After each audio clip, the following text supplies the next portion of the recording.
Hey everyone, welcome to the Beauty in Between podcast. I'm Katie, and this is my husband. Hello. Gabe. And today we have a guest with us who I'm pretty sure we have been in conversation with since before we actually started this podcast to get her on to a season.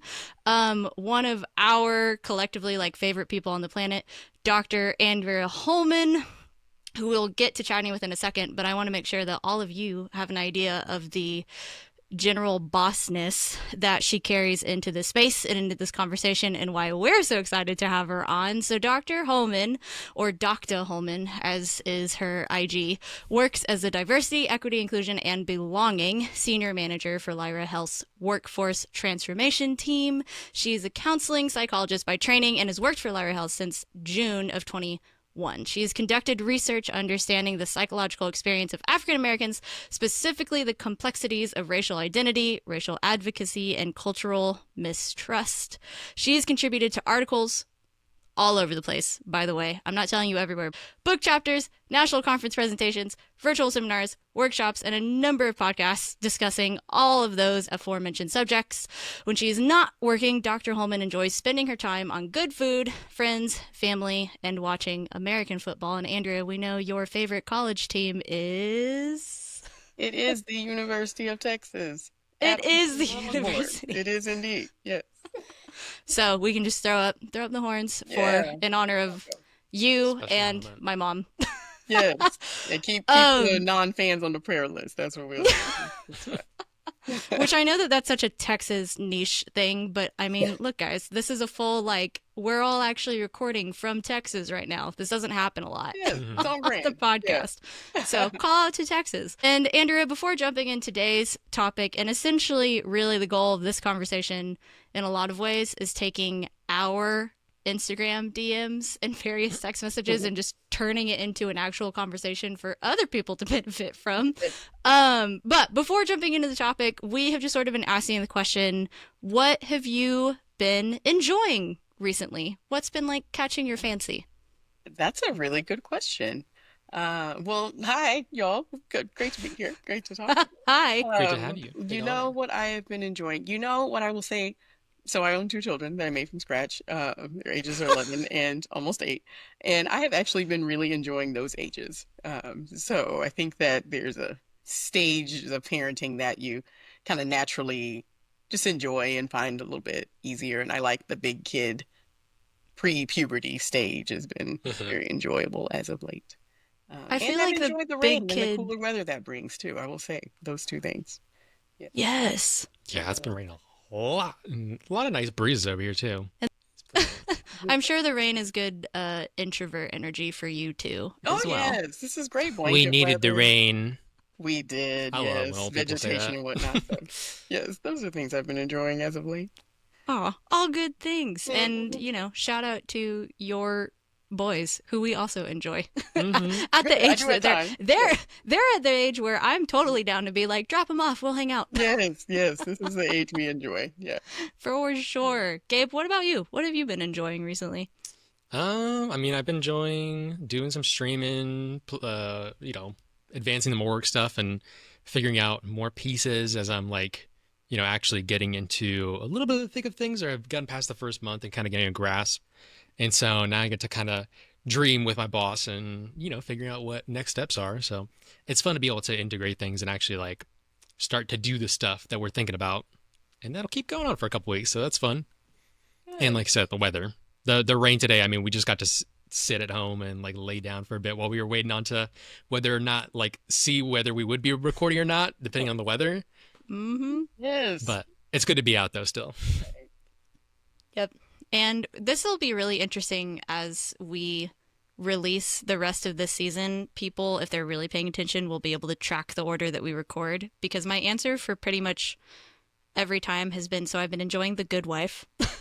I like The Good Wife too. I enjoyed that sometimes. A mutual friend of ours, she put me onto it a couple months ago, and now I'm nearing the end of it, but then I'll be getting into The Good Fight. And there you go. That's but it. so the whole Good Wife Who put you on it universe. to begin with? I try to avoid saying people's names on the podcast. Not Game of Research. But the big Oh, big my. sister, Okay, that's what I who thought. I'm not That's related what I to assumed. by birth, but related to. I had no clue that she put you on that. Oh yeah. Good job. You made it. She- You're a little late on the uptake, but you made it. Yeah. A Well, I've been little. watching it with her as well. Or I've been like keeping up Oh. with the pace of it. But yeah, I was like, I thought about it for a second. I was like, I literally have no clue how you got here. Right. Just that we are here. Oh yeah, it was from big sister, big Her sister in mom Christ. loves it too.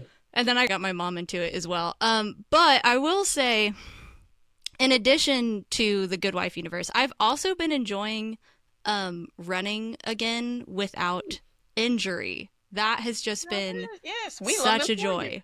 you. Yeah. Yes, thank you. And I mean, like, I am not great because I guess this is my like athlete background. I'm not great at just doing physical activity just because. Like in Mhm. my head, I need to be training for something, even if it's Uh, like not really anything. I still have to just train for something. mhm. So it's been fun keeping in the back of my head of like, okay, if I kind of keep up with this training and like if I make it through the Texas summer, I feel like I'll be able to hit like this one decent pace for a 5K at like the end of the year. So, it's like, it's just fun. So I'm having fun Good. training for a fast-ish, not walking 5K. All right. Good. So, Gabe, were you going to say anything before I jump in? Well, one thing I wasn't going to say is I have started to get a little bit into like the Christian meditation stuff too. That's And I've right. really enjoyed that, having a nice little like consistent peace in the mornings. So if you want That's a any good information segue. about that, There you go. yeah, I love the app that I use for it. It's called Pray the Word. I'll have to look it up. Who knows? We'll link But it in the anyways, show notes, it's maybe. good stuff. It's good stuff. Speaking of having some peace and There you trying to go. improve the health, Hey, transitions. yeah. So, I mean, Andrew, you are a boss or a beast in this like I don't department. know if I Like you, describe myself like that. We'll do it. yeah. No, we can hype you up for you. Yeah. But yeah, talking about mental and emotional health, like we've been talking about pieces of our identity, and I mean that's kind of a huge part of where we are at whenever we come to our day to day. I really wanted to talk about mental health, like what is it in a sense? What does it look like to be mentally healthy, or Mhm. what does it look like to be mentally unhealthy? Sure. And how to better create spaces for those people, or being more attentive to where people are at, and how we can be of help to others, and create a space for belonging, which is Mhm. something that we want to try to do in this podcast in general. So Sure. yeah, just getting a better idea for that. So, with all that being said, we wanted to have you on as an actual mental health professional, Mhm. because you and I have talked about this plenty.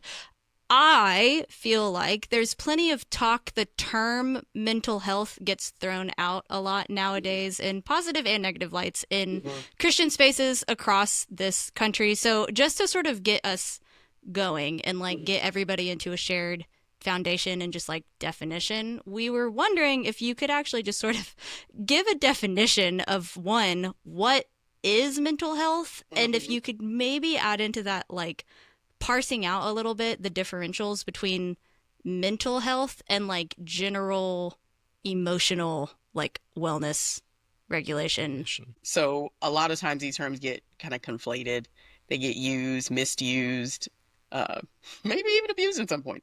But I think that when you're talking about mental health, I use that word generally. It is May, so we can call it May Mental Health Month. We'll use Sure. that word in a very, very broad sense to really just talk about how someone's doing on the inside, right? That's usually what people mean by that. The phrase that I like to use actually instead of mental health is well-being, and kind of there's levels and types of well-being.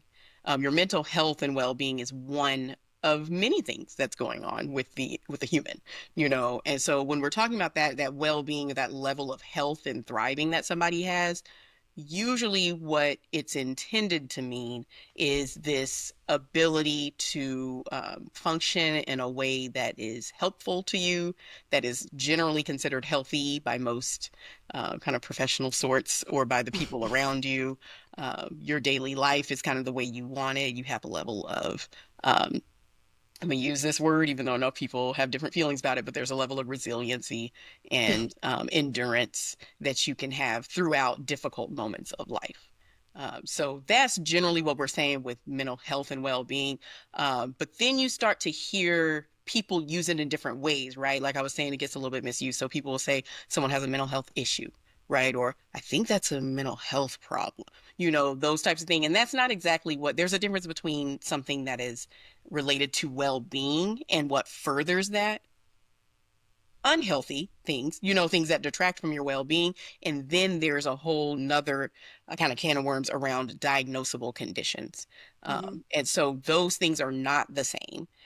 You can have a level of mental, emotional, social well-being that is separate from what I would call your spiritual well-being, but there's other areas of life that impact all of how you're feeling and doing on the inside, like your workplace, like your finances, all of those different things. You see professionals talk about financial well-being, workplace mental health, those types of things. So it's not an easy cut and dry, this is exactly what mental health is. But I think that it is important to underscore that there's a difference between what's healthy, unhealthy, and then a health condition. Yeah. I mean, just thinking about that, the first thing that's come to my mind is like where like putting mental health and mental illness into that like same sort of bubble, and how those like they are in like a similar place, or like, yes, they should be in kind of the same place, but the mental health gets put way outside of his realm as compared to like a mental illness, where that's a very specific space. And Sure. Yeah. I think I think when it gets confusing or feels a little bit too much of an overlap, like you're mentioning, it's understandable. I would just take it out of that context and put it in physical health. So there's a difference between being healthy, your healthiest version of yourself physically. There are things we do that are not that healthy, like when I indulge in cinnamon rolls, that's not great. But it doesn't But it's mean good for a different type of wellness. Right. But then that doesn't mean that I have an actual health condition. You see what I'm saying? So those are all three different things. I think it's very similar to mental health. Yeah. And some of what you're talking about too, you so eloquently and just, very well, I think, just parsed out the kind of different elements of well-being and wellness that all come into play. And like, there's also like, my brain is immediately going into like, okay, well, where spiritual well-being, or where like if someone is experiencing sort of like they're flagging in one area, where that then overlaps, intersects, like integrates with other elements of well-being, and they're all like sticky, they all overlap, they all affect one another. And it makes me think about like, in general, I think it's probably fair to say the general populace isn't that well educated, obviously, because there aren't just a bunch of doctors of psychology walking around sharing stuff. Yeah. Right. Yeah. Which is fair. It's understandable. And it's like, there's sort of this one of like, in general, there's sort of like an under, or like various even misinformation, if not just misunderstandings about like, again, mental health, what is psychology, what is emotions, and just like generally speaking. But then I feel like some of that gets even more distilled down when it comes to church spaces. And I'll stick to like specifically American church spaces, where like there's already sort of a practice of just wanting to, in my experience, like flatten all of those things to just make it easier to talk about. And I think what you sort of like highlighted, and Andrea, what you were mentioning as well, made me think about that like sort of conflating of like actual diagnosable mental illness. So I want to like push some of this back to you, and I'm curious what your thoughts will be about one. I know that you actually, or at least I think you did a whole podcast, like other episode and series and speaking things on resilience. I'd love for you to say a little bit more about that, about some of the sort of misunderstandings of the like bad taste that gets left in some folks' mouths talking about resilience, but then like what it actually is, and sort of like reclaiming it. And from there, also kind of shifting into something that I've noticed that I'd love to hear your thoughts on as an actual professional, is why you think mental health, mental illness is still often treated more along the lines as a moral issue, particularly in the church. Okay. I know, big things. Really big questions. Yep. I kind of have an add-on to that question afterwards, but I'll hold that. Hold it. We're just gonna Let's break this up piece How by often do we get to talk to experts? Okay, it's time. piece. We're gonna start with the first one. So resiliency. So there is something. My pastor actually just talked about this on Sunday at church. We were talking about the difficulty of life. Like life is rough. Okay, and there are very hard things that happen in life. Um, Resiliency is your ability to continue to endure suffering and difficulty that comes along with life. So if you are experiencing distress or worry or fear or anything like that, it I don't want that to get conflated with you're experiencing mental illness, or suffering. You're probably just paying attention because the body is supposed to respond to hard things, just like it responds to joyful Right. things. You It's have a nervous system. supposed to. Yeah, it's Yes. supposed to, it's working like it's meant to. With resilience, what we're talking about is persevering and enduring and coping in healthy ways to hard things. Okay, so that doesn't necessarily translate into any sort of diagnosable condition or what have you. Now, when you have a diagnosable condition, or when you have a level of neurodiversity or something like that, it's going to be harder to be resilient in those ways because you don't necessarily have as many tools at your disposal, or you've got to work Mhm. much harder for those tools than other folks. And all people's lives aren't created equally. And so people have a level of suffering, sometimes more so than other folks. That's just an honest place to be, which means that resiliency is something they've had to foster for a lot longer than other folks, or a lot more, almost chronically, if you want to use that word, over their Yes. lifespan. So all that to say, resilience is not the superhuman mystical ability to be positive about all things all of the time. And it's not the ability to continue getting money, or staying where you at, or climbing the corporate ladder or something like that, Yeah, despite knows the challenges. It doesn't have grindstone. anything to do with Mhm. that. Okay, this is about you and how you cope well and persevere with things that are difficult. The other thing too is that I think it's so good that you phrase of like not everybody's lives are created equally, acknowledging that there are different walks of lives and that there's Mhm. different experiences that create opportunities and Sure. different levels and different depths of opportunities to engage with and learn resilience. I think is so good. Well, here's Katie. If you want my hot take, if you want that, Katie, Yes. this is Andrea talking. Okay, what I believe, because I've heard this many times before when I talk about many other controversial topics, um, As you do. there tends to be a level of defensiveness or rationale for the way people choose to live their lives. This happens in the church, outside of church, everywhere. I hear it. When we For start sure. talking about the differences or the disparities in stress and oppression and suffering and those types of things, what happens is there is this need to feel like, well, I matter too. And so here's what I would say, and I'm talking to believers at this point, right? If you have a secure identity in who Jesus made you to be, if you believe you were made on purpose and with purpose, you then are free to acknowledge the differences in people's individual experiences, Mhm. because it does not have anything to do with your worth or lack thereof. It's coming alongside people where they are in that moment to see what they need. That's why we bring that up. It's not to make anybody feel inferior or less than. When we talk about privilege, we're not talking about that as if to say you then get excluded because you don't know anything about this life. When you have a level of inner security, constant security, you Mhm. get to talk about differences with people. You get to embrace diversity because it's nothing to do with who you are. Yeah, I Ooh. mean, I think like a couple things that I'm hearing are like when you're talking about resilience, it's changing the conversation from tolerance to that resilience and not just having Mm. to just go through whatever's happening, but being able to have Mhm. that well-being or that security within it.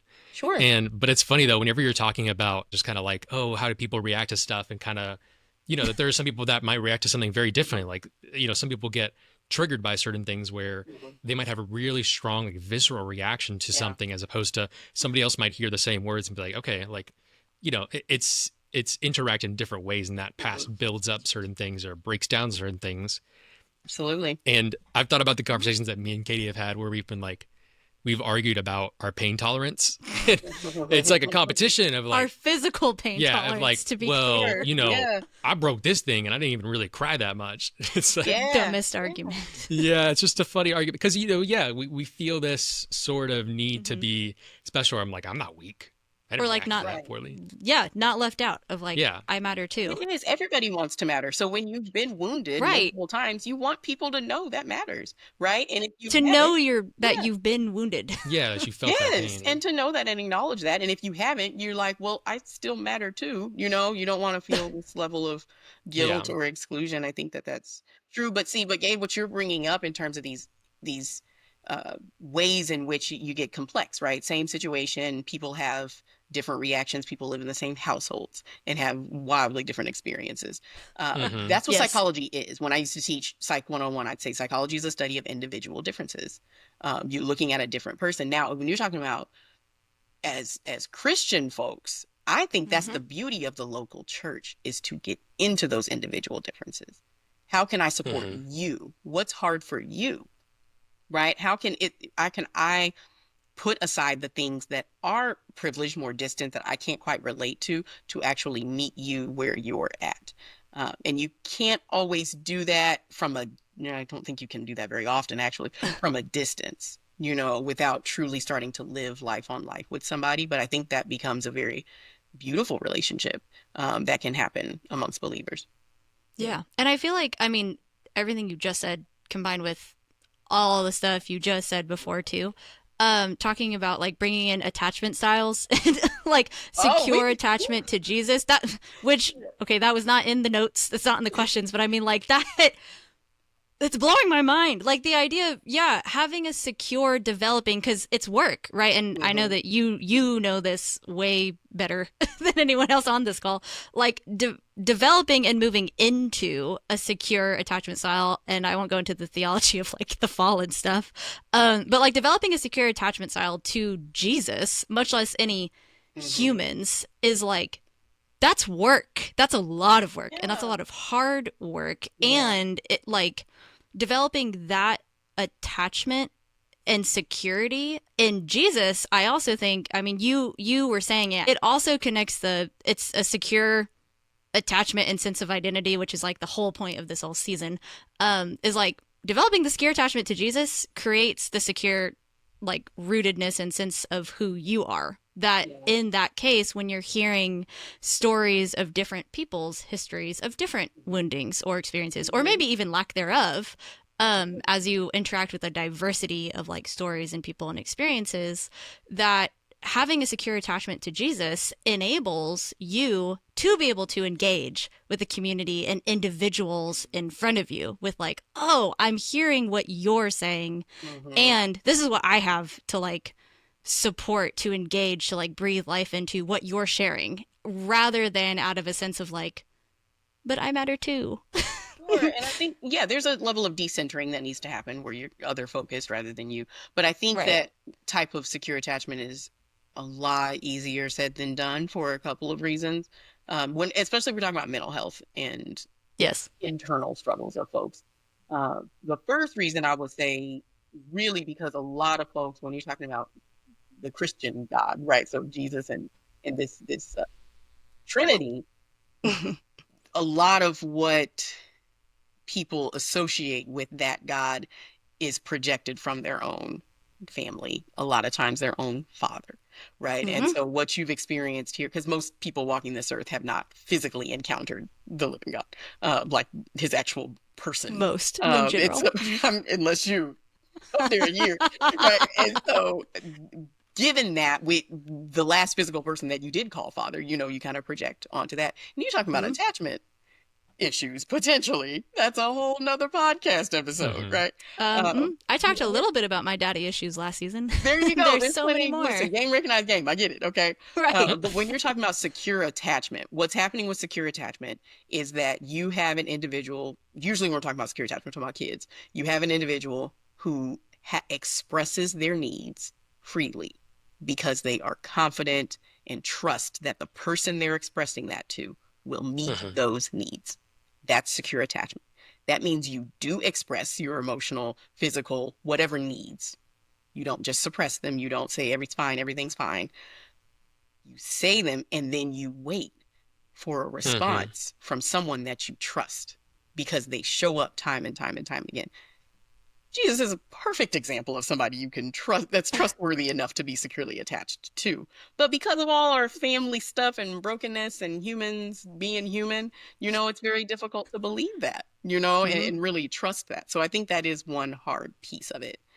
Second hard piece, I think, is misinformation, ignorance, lack of understanding around mental health The other side. and wellness. Yeah, and mental illness too. So, Yeah, I know for myself personally, every time that I think of like something that I want or need or like express that, as soon as I say or like get done with that little sentence, I honestly start saying all these caveats. But oh, if it's okay if not, like I no know worries it's if kind of not. it might not be you might not have the time for right now. I can Yes. do it anyways. Maybe I can do it later. It's not a big deal. I'm like, Oh, yes. I Can I gotta put calm my down. spouse on blast real quick? Can I just do that? Oh, do Sure, it. sure. For the listeners, Knowing that I'm your afraid. spouse and I are similarly wired, so please Yes, do. yes. So I met a guy. I liked him. I married him 15 years ago. Everything's fine. He's So great. The this Wonderful. other Dr. Holman. the other one, yes. We'll do something like if I'm going into the kitchen, he'll say, "Can I have a glass of water?" And they'll say, "You know what? Never mind. I'll get it myself. Actually, I don't need it. I don't even need it." And I'm like, "What? I don't.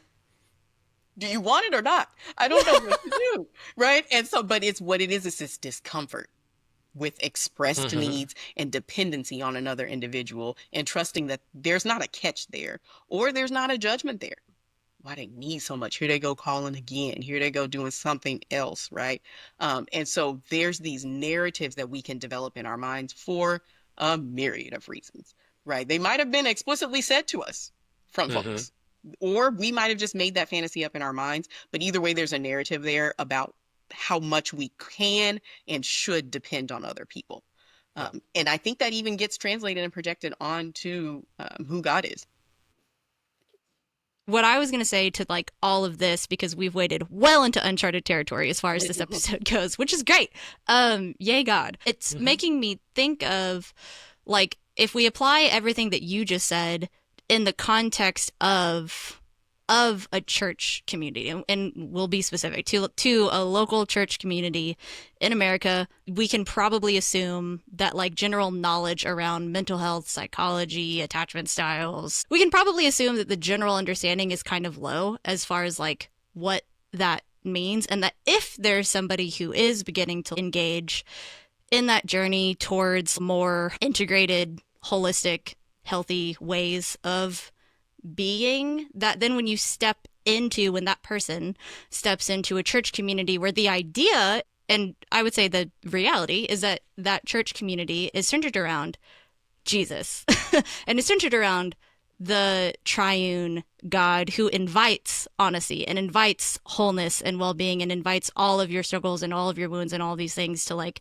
engage with him fully, without question, without caveat, and with full honesty. But then there's the people element Yeah, sure. that makes it so hard Hmm. to like I'm just thinking about the reality of when you step into a general church space, not to put you on blast, or like us who are at least somewhat aware, like when we step into a general church space, and the assumption is actually, I'm assuming that I can't trust everybody here fully, or at least we'll go with me. I can't assume that I can trust everybody here fully with every aspect of myself because I'm concerned that you're going to hurt me, Sure. which is a very eight thing, but still, like I'm concerned that Hmm. you're going to hurt me with my honesty and vulnerability. And it's like, sure, Hmm. I'll be honest and vulnerable to a point. How can we create communities where every individual can show up honestly? I was going to ask you, like, do you think that there is one primary pitfall that a lot of Christians fall into that keep us from having those open spaces or those open conversations where, yeah, people don't feel like they Yeah, can be honest with something like, that's a great question. One pitfall. You Um, can combine them because doesn't have some to of them be go the hand in most, hand. but, I you would know, say I'm thinking of two things. They're racing for number one, so we'll see what you'll think is sure. first or second place. First, I do think there's a level of or can be. I won't say all the time, but I think there can be a level of discomfort and overwhelm, even Hmm. from folks who are just not used to, or I'm gonna even say gifted to, because I think it is a gift to be Mm, able to sit with the uncomfortable and Yeah. unchangeable. That is from the living God. So if you can hmm do that, that's beautiful. But I think if someone does disclose something related to mental illness or serious condition, something having to do with the serious level of suffering, for folks who aren't well versed in that or folks who don't have those experiences, what it can create is this overwhelm and kind of a paralysis, for lack of a better word, right? Like you don't people don't know what to say or do. And Hmm. that silence, that pause, that hesitation can create narratives also within persons where they're like, you know what? I never should have said anything. Like now this is weird. Now they're looking at me with weird pity face, right? Yeah, that Okay. And sound now speaks all they volumes to see is a Yeah. them. single story of my hardship, or my diagnosis or whatever. And that's really tough. Okay. So I will say, I think that that is one thing that really people get in a pitfall of is they don't know how to do a thing. So they'll either rush to say too much or Hmm. not say anything, where it's like you can just sit with the name hard things. That's okay. That's good. Second thing, at least in the church, if we go real talk, Yeah. damaging things have been said and done, okay, related to mental illness and Hmm. well-being. Remember, I was talking about how there's different types of well-being, right? You got your spiritual well-being, all these types of things. Sometime, somewhere or another, I think a lot of folks, not everybody, but I think a lot of folks started to draw the conclusion that if your spiritual well-being is high enough, all the rest Hmm. should be fine, right? Ooh. Yep. So if you just pray more, right? If you just you are you reading your Bible? Right. Are you doing that type of stuff? Have you asked God for deliverance? Or you must be doing something You wrong. must be doing something, right? And so that type of thing I think is different because again, and that does happen with physical health too. I think I've seen that happen, but it happens less. So if you Hmm did take that outside of the mental and emotional sphere, then you put it into something like a sprained ankle or high cholesterol, right? You would be like, well, how many scriptures have you read today? You know, because that hypertension, that high blood pressure might go down if, now, not to say that it wouldn't, that health is complicated. It's influenced by many different things. For sure. And spiritual health, that is the ultimate thing that we're pursuing, right? In this world. Right. If we are of the faith.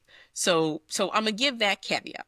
I'm not saying it doesn't matter or that you shouldn't do those things, but what happens with at least mental and emotional difficulties and struggles and even conditions, there starts to be this conflation of term. And so damaging things have been said and done. People have wounded folks. People have, like I said, misused, abused certain languages because they not fully understood what exactly is going on, or they're thinking that if you understand it, that's of the world, right? That's too secular.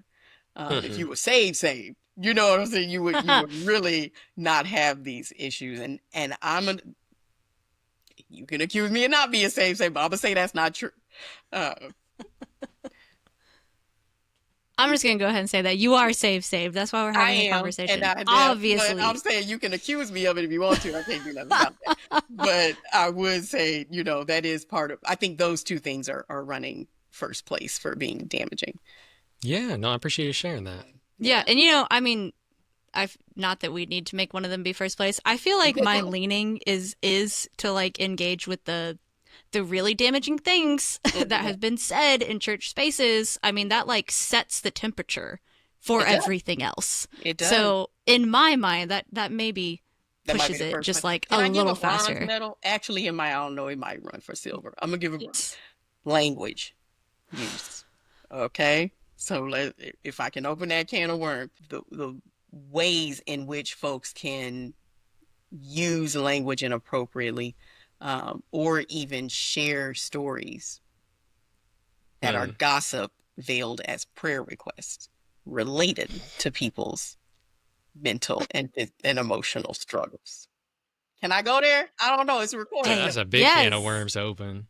Right? I mean, right? of Last I heard, course. girl, yeah, he was. they said he had the bipolar. I don't know. He might get that checked out. I don't But know. pray for him. Right? I mean, people start using it, or they'll say, "Oh, I'm so depressed because I missed the good wife." Right? Or Right. I, I'm gonna. They'll talk about suicide Yes. passingly, right? Assault, Mm-hmm. with just flippantly. Okay, you don't know what somebody's carrying with them. That unspoken Mm-hmm. broken, like Ann Voskamp likes Mm-hmm. to talk about. You don't know what's in Yes. there. And so, what you've done though is you've reinforced their belief that they cannot bring it here. They know that because it's either going to be a weird gossipy prayer request or you will judge it and find it Right. You odd. won't interact with it. Like, for No. example, bipolar. And audience, you know that there's bipolar 1 and bipolar 2. That's already a difficult enough diagnosis to go through, much Yeah. less if you're like trying to figure out if you're in this church space, if somebody's going to engage with you, the human, Mm-hmm. experiencing bipolar 1 or 2, and not just be like shocked at face value of, Yeah. oh, so you're just really angry and really sad and really Sure. happy all the time? No, it's not No. moody. No. It's more than that. And so I think it is a call to action for all of the people with breath in their lungs. But also, if there are these people who are going to be called Christians, they should do some work on getting educated about what are the terms you're using and what does that even mean? Are you using that appropriately? Are you harming somebody, shaming somebody because of the way that you're misusing these terms? Joking about these terms, Yes. thinking that it's no big deal when you truly don't know everything about the person sitting across from you. So you got ahead of us perfectly. Of we land the plane of each episode was sort of asking like, what is the invitation to our listeners? And I mean, you just gave a great one of like a Mhm. call to action of just even Mm-hmm. considering language. But as we Yeah. sort of like round this out, do you want to add anything to Um, that? Another call of action. Yeah, Um, you don't have to, but you can. I would say I would have people reflect on how they're really doing, you know. Uh, so, uh, how they're actually doing for real, for real. Uh, do you feel like you are a healthy version of yourself when it comes emotions and coping and all of those different types of things? Like, what's really going on with you, and what might you need and support, and how might you express those needs Mm-hmm. to either the God you serve or to the people around you in a way that gets those needs met? And then also, Right. too, how do you do that for other folks? Yes. What That's might really that good. look like for you? Mm-hmm. Gabe, do you have anything to add? Man, for me, I think that the main thing I'm thinking of whenever you're mentioning that is like being honest with other people is like, n- like it's sometimes saying, hey, like right now I'm at a 2 out of 10 Mm-hmm. and not feeling bad for it because I'm not asking the people, oh man, guys, like I'm going through so much. Y'all got to help me. Y'all got to Mm-hmm. save me. Like it's me just genuinely expressing where I'm at Yeah. and that there doesn't need to feel some sort of guilt or shame or like, oh, I'm putting this huge thing on other people. Right. But, if they're asking, that's something that I can express. And, if somebody feels Yeah. uncomfortable with something, they can let me know. Sure. I do And think too, so, if you are yeah. someone with a diagnosed condition, like you mentioned, bipolar or Mm-hmm. major depressive disorder, different things like that, I'm going to go ahead and acknowledge that if you are going to be in an honest, transparent community like what you're describing, Gabe, there is a level of additional work that you might have to do in Mm-hmm. terms Mm-hmm. of educating, in terms of catching Oh, for language sure. that's not helpful, those types of. I don't think you need to burden yourself with education because look, the internet is alive and well, and so you can get people, yeah, you can research what you need to research, on yourself, but there's a level of bringing people into your experience that is a level of Mm-hmm. teaching and education, and so um, And also like finding people that have had similar Yeah. experiences to be able to learn you from. And can, you can. It And we just didn't even may. touch I on understand it may not be neurodiversity. the easiest or simplest thing to do to for find. sure. So if you are the first or the only person someone's encountered with a particular condition or Yes. background, that's okay. You're not alone in the grand scheme of things, Right. but I also want to acknowledge that it will be an additional level of bringing people in to your experience. Yeah. That just, it may be worth it eventually for the right folks, but I think you got to kind of see what support looks like for you, and be intentional with your community that you surround yourself with. Yes. Intentionality is really good. Yeah. Well, we really appreciate having you on, Andrea. Do you have any sort of call to action that you want to kind of put out there? Yes, I was going to add, I mean, Andrea, everything you were saying about reflecting and being honest about where you are and how you might engage with others. That was essentially what I was thinking, and you said it better than I could. Okay. The only thing that I'll add is more less an invitation and more of like a rec of a book.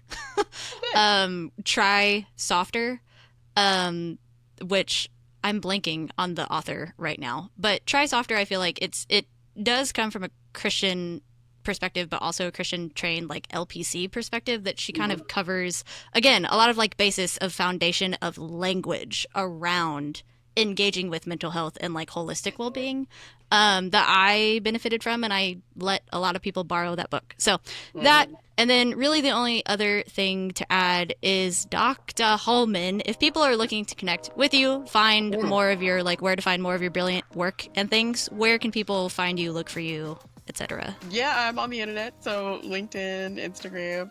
I do publish different blogs and things like that through Lyra Health, so there's things like that on the internet too. Yep, and also, I personally abandoned the moral issue and went into the attachment style conversation instead. But all that being said, well played. We'll have to have you on again. I know, we'll just have you on again. Oh, darn. But yeah, that's all we have for this episode and this time. And we've just named like 3 other possible episodes. So thank you for coming along with us on this journey and this conversation. And we will talk to you next time and see you in the rest of this season, talking about different elements and aspects of identity. Bye. Bye, everybody. The Beauty in Between podcast is part of the Chasing Justice podcast network. To find out more, go to chasingjustice.com. The best ways to support us and the podcast directly are by leaving us a review, sharing this podcast, and joining the Chasing Justice Patreon linked in our show notes.